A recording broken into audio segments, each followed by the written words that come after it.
The internet found out this week that Dr. Umar is a deadbeat daddy, y'all. A moment of silence, y'all. A moment of silence for our good brother, Dr. Umar Johnson. Y'all, I'm going to give you the Sparks Notes version of this story of what happened, and then we're going to chat about it. So, Dr. Umar apparently has 2 secret daughters. One of them is named Anissa. She's on TikTok as Nisa the Goat, okay? Nisadagoat. Nisa the Goat. And her name is Anissa, and she's 22 years old. And so she came to TikTok, to social media, to basically out her father in an attempt to find her sister that she has no contact with through his line, her sister through Dr. Umar. And she was attempting to connect with her sister. And she basically explains what happened, that she reached out to Dr. Umar, told him who she was, and that she asked him, about her sister and asked if he could help her get in contact with the sister. And he basically ignored her. That's what happened. And it's so funny because she posted the clip. She posted the text, right? And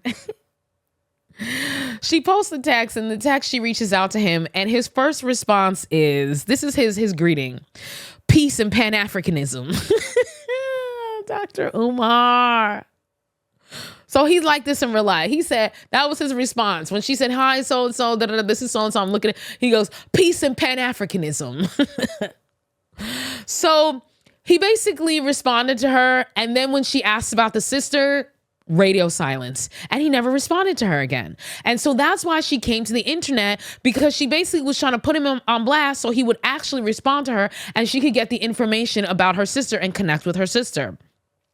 Also, in addition to this, she mentioned that she wanted to have a conversation with her father, who she said that he was never in her life. He was never any part of her life, and that she's 22 years old and she has no relationship with this man, and he was never involved in her life whatsoever. Okay. And so she comes to the internet, and sure enough, Dr. Umar responds, because how is he not going to?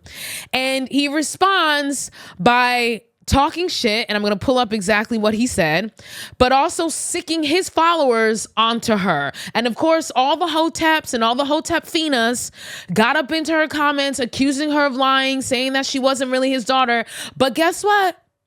Dr. Umar confirmed that was, in fact, his daughter. And this is what he said. This is what he said. And I'm quoting. He wrote more, but this is what he said. He starts, good Garvey Day. This is on his Instagram, okay? And he starts talking about stuff, but part of this is covered and I can't read all of it, but I'm going to read part of it. So this is what he says, quote, I have no problem with this conversation being public, but her mother must be present for that conversation. She needs to keep the same energy and bring her mother to the table. I am sure the truth will be revealed if all 3 of us are present together. I have absolutely nothing to hide, and I still have all of my family court paperwork in case any lies are told. Trying to use your father's name to build yourself. Let me take that back. Trying to use your father's name to build your struggle streamer career is so not cool. End quote. And he hashtags this, hashtag no more lies, hashtag tell the whole truth, hashtag Prince of Pan-Africanism, hashtag most requested scholar.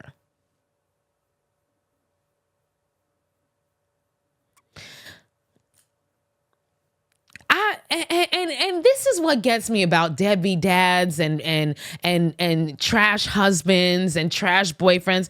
This is what gets me about them. When they get called out, especially publicly, it's like, instead of them being like, he could have, what he could have done? He could have been like, oh shit, let me reach out to her behind closed doors in private.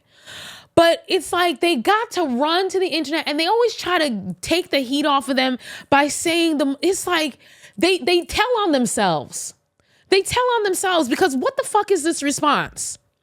First and foremost, him talking about, oh, she got to bring her mother, because we already know the deadbeat playbook, right? What's he going to do?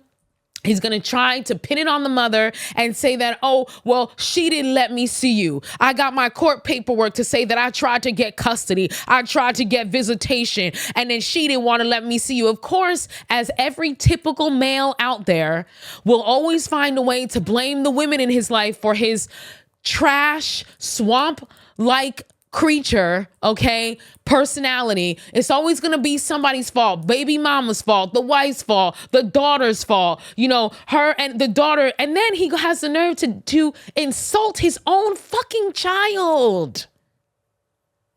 Trying to use your father's name to build your struggle streamer career is so not cool. Imagine that's your daddy that never had nothing to do with you in your life, talking about you on the internet in public to hundreds of thousands of people. And these men, these deadbeats, think that disparaging their children, disparaging their baby mamas, the mothers of their children, is somehow going to exonerate them from their culpability and their lack of involvement in their children's lives. And they don't realize how much they're just telling on themselves. You're showing what a trash person you are by making this type of commentary, talking smack about your own child who you effectively abandoned, and trying to put it on the mama, tell the whole truth, so that he can sit there with them and pull out the 2.5 instances where she one time said to him, if you don't get your shit right, you're not going to be able to see your child. And he was like, I tried.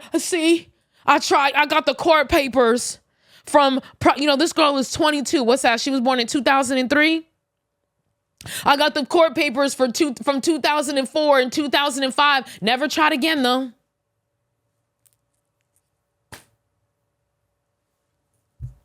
I mean, they just tell on themselves. As soon as they start doing that, you're just like, that's the thing about whenever you're like reaching out for your long lost fill in the blank, if you're an adoptee or if you have a parent who wasn't in your life, I always worry about those people, because I'm like, 9 times out of 10, most parents out here are trash. It's just what it is. Scientifically speaking, of course, it's just what it is. We have not evolved and developed as a society where, to the point that, we have healthy parent-child relationships as a collective. We haven't gotten there yet, right? So most people come from shitty ass families. And I just always think about people who have built this idea of their parent that hasn't been around, or their parent who gave them up for adoption. They build them up in their head.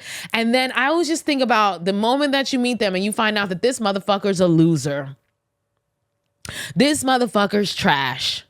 Because most of us whose parents have been in our lives, they were trash too. We be talking about no contact parents all the time on this show, okay? Go check those episodes out. So the daughter responds in this post, but she also comes to social media and she responds and gives us an update, because he does eventually reach out to her. And this is her response.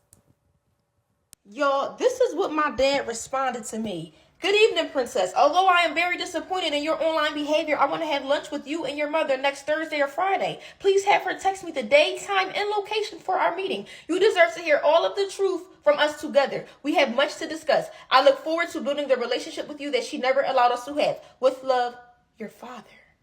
So you decide to reach out to me because I outed you. You had all this time, you had all these chances to reach out to your daughter, but because I outed you on social media, now you want to sit down for lunch? You're a fraud. You're a hypocrite. You are everything that you say that you aren't. And you got on live responding to me, talking about some struggle stream, talking about some, I'm known in North Philly. If y'all needed to find me, y'all could have found me. Why the what do I have to find you for, sir? When you're my dad. Right? Like, now you want to have a talk because I outed you. Hold black men accountable. Hold them accountable. What I love about this is she acts just like her daddy. She is her daddy's child, okay? She is her daddy's child, and I love that for her. In the way that it benefits her.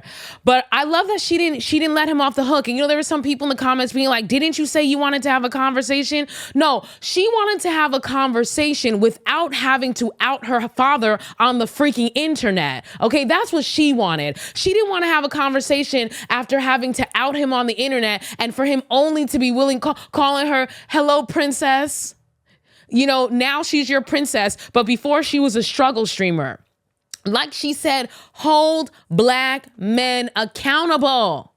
And I love that for her. I love that she just, I wish I had this kind of sense when I was this age. And she's so right. That I'm out here in North Philly. You could have found me. No. You're supposed to find her. That's your child. I can't stand whenever men do this. "Oh, well, you don't know my number." You're the father. You're the parent. You're supposed to be coming out looking for your child. Hello? That shit pisses me off so much. "Oh, you don't know my number? Do you know mine's? Do you know how to work it?" So then, yeah, get to your fatherly duties and go ahead and call me. She shouldn't have to be looking for you. You should already know where she is. And of course, in this, how does he close it? Looking forward to building the relationship that your mother never allowed us to have. As usual, got to blame the baby mama. But here's the thing, men, deadbeat dads out there. Y'all, if you really cared about your child, couldn't nothing keep you away from them. You hear me? If you really gave a damn about your child, you would be in court every freaking weekend, making sure that you had access to your child, you had visitation to your child, or you had custody of that child.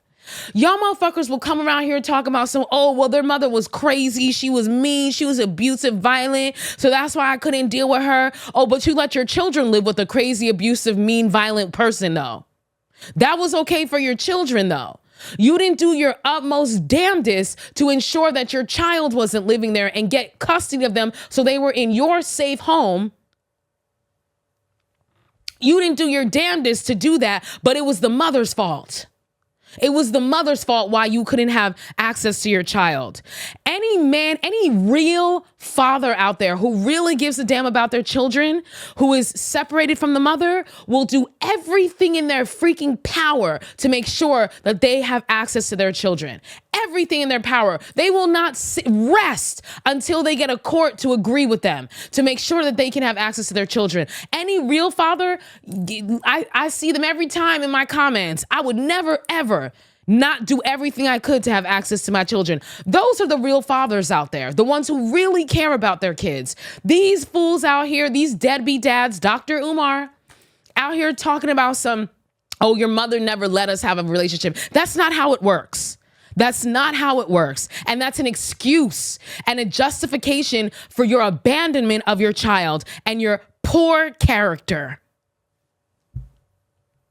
And it was so funny because on this post, y'all, someone commented, and I quote, they said, quote, "Damn, I guess," I'm not quoting actually, this is paraphrasing. They said, "Damn, I guess with Dr. Umar, it's," quote, "Black fathers forever, child support never."